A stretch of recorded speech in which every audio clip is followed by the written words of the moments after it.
Hola, ¿qué tal, queridos alumnos y alumnas de esta clase de introducción al Nuevo Testamento? Ya estamos muy contentos porque estamos en nuestra 10ª clase, donde estamos estudiando precisamente nuestro capítulo 8, que tiene que ver sobre el nacimiento, niñez y ministerio de Jesús.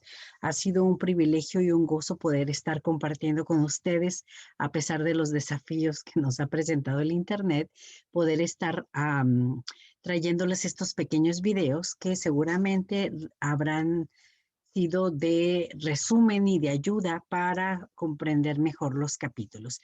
Quiero compartir con ustedes por último esta sesión donde estaremos hablando precisamente de el nacimiento y la niñez y el desarrollo del ministerio de Jesucristo.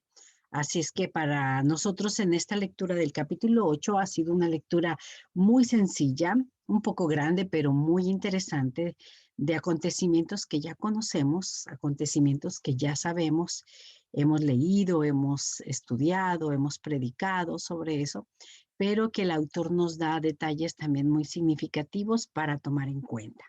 Así es que esta es nuestra clase y quisiéramos empezar con el tema principal de esta primera parte del capítulo 8, donde habla acerca de las genealogías de Jesús.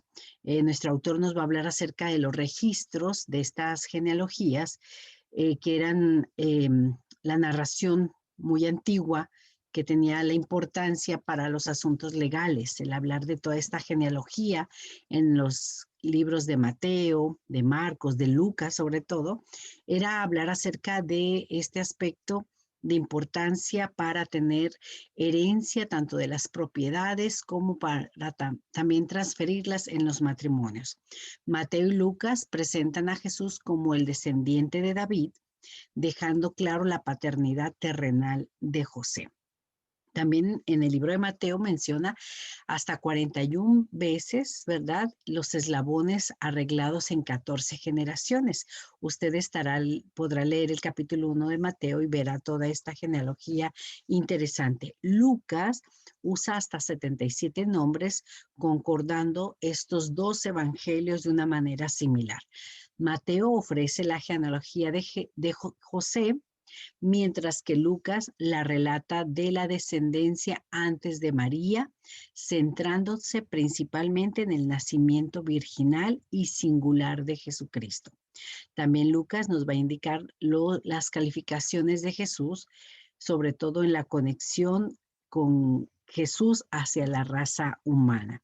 Esto es lo más sobresaliente hablando de las genealogías. También nosotros vamos a ver acerca del anuncio de los ángeles, ¿verdad? Hacia Zacarías, del ángel hacia María y del ángel hacia José. En estos tres hay características muy interesantes. Por ejemplo, en el caso de Zacarías, este sacerdote piadoso, ¿verdad? Que junto con su esposa Elizabeth no pueden tener hijos. Y bueno, hace un agudo contraste entre la fidelidad de estos personajes con la mundanidad de los otros sumos sacerdotes. Zacarías y Elizabeth fueron elegidos para que en su avanzada edad dieran a luz a un único hijo que después le llamarían Juan. Conocemos la historia preciosa de esa espera y cómo se desarrolla también el anuncio del ángel mientras Zacarías está en el templo. Lucas deja ver que desde el punto de vista de María, todo el desarrollo del anuncio y el nacimiento de Jesús, la respuesta muestra siempre sumisión y heroísmo. María irrumpe, ¿verdad?, en gratitud, en un canto de reconocimiento de este Dios que se acuerda de su pueblo, un pueblo que sufre, el cual nosotros conocemos este canto como el Magnificat, que es un canto precioso que habla no solamente de la gratitud de una jovencita, y yo me atrevería a decir, ¿quién sería su maestro, verdad? ¿Quién sería el sacerdote que la había guiado en esta fe tan fuerte de esta jovencita que tiene el privilegio de traer al Salvador? Y por otro lado, Zacarías hace lo mismo. Él también irrumpe en gratitud a través de un canto que después le conocemos como el canto Benedictus. Mateo rescata el punto de vista también de este nacimiento de José. Deja claro que Jesús es concebido por el Espíritu Santo y que José viene siendo un hombre tan obediente que aún en los sueños sigue la voz de Dios. Esto es algo muy interesante hablando de los padres terrenales de Jesús. Y cuando el autor nos está hablando acerca del nacimiento, la infancia y la niñez de Jesús, estamos hablando de esta parte donde Lucas relacionó el nacimiento de Jesús con un censo. Él nos habla acerca de Cirenio, que cumplió funciones militares en Siria durante el periodo 10 al año 7 antes de Jesucristo. Este edicto hace que María y José regresen a su tierra natal, que quizás muchos años no habían tenido esa oportunidad de estar ahí en Belén. Y bueno, ellos tienen que hacer este censo, ¿verdad? De empadronarse por cumplimiento de este edicto. Y por supuesto resalta que Belén es la ciudad de sus antepasados. Así es que el nacimiento anunciado por los ángeles, seguido después por los pastores en una condición también limitada de pobreza, también llama la atención esta convocatoria hacia los hombres de la ciencia y con una mejor economía, que después conocemos como los magos. Jesús es circuncidado como cualquier niño judío al 8º día y llevado al templo después de los 40 días de nacido.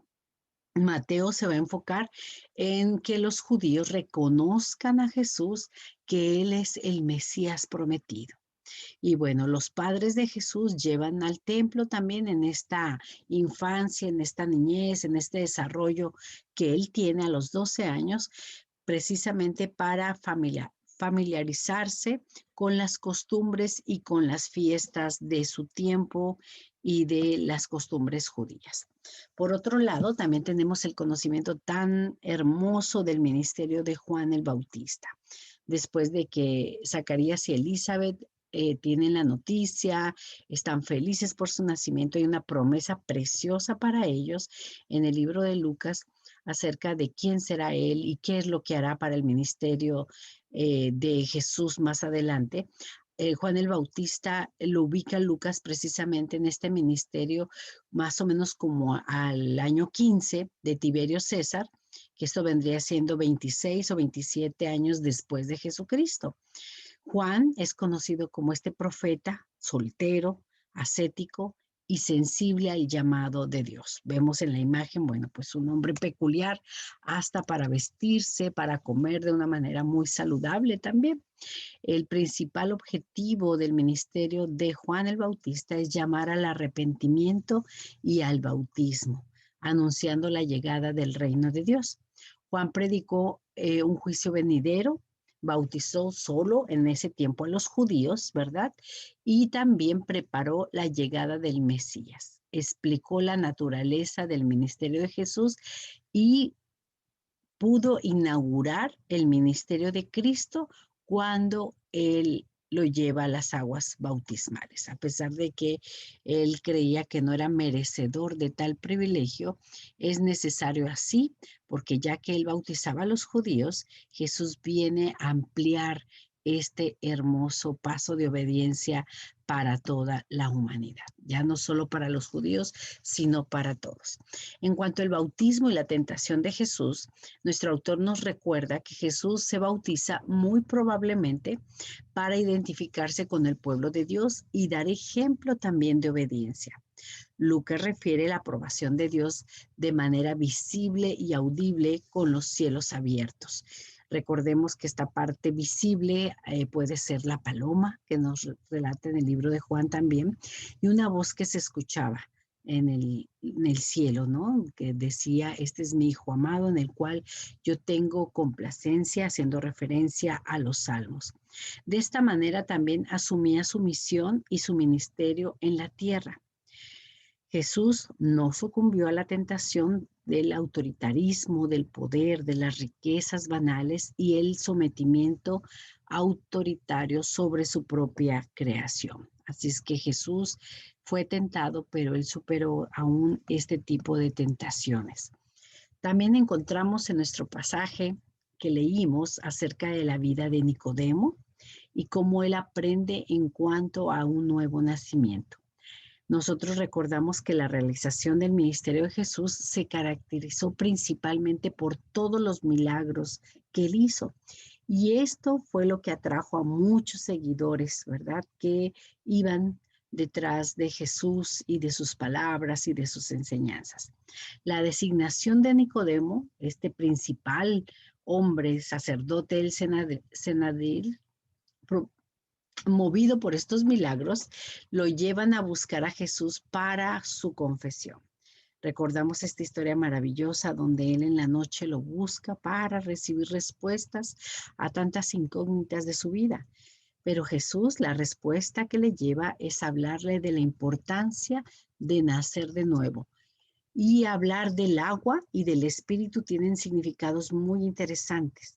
Tanto el agua como este símbolo de limpieza, de pureza, ¿verdad? De nuestro corazón, pero también nacer en espíritu es la transformación completa de nuestra vida.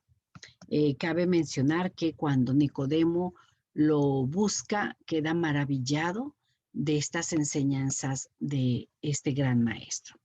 Y bueno, por último, nuestro autor nos va a hablar acerca de Jesús, de Juan el Bautista y también su relación con la samaritana.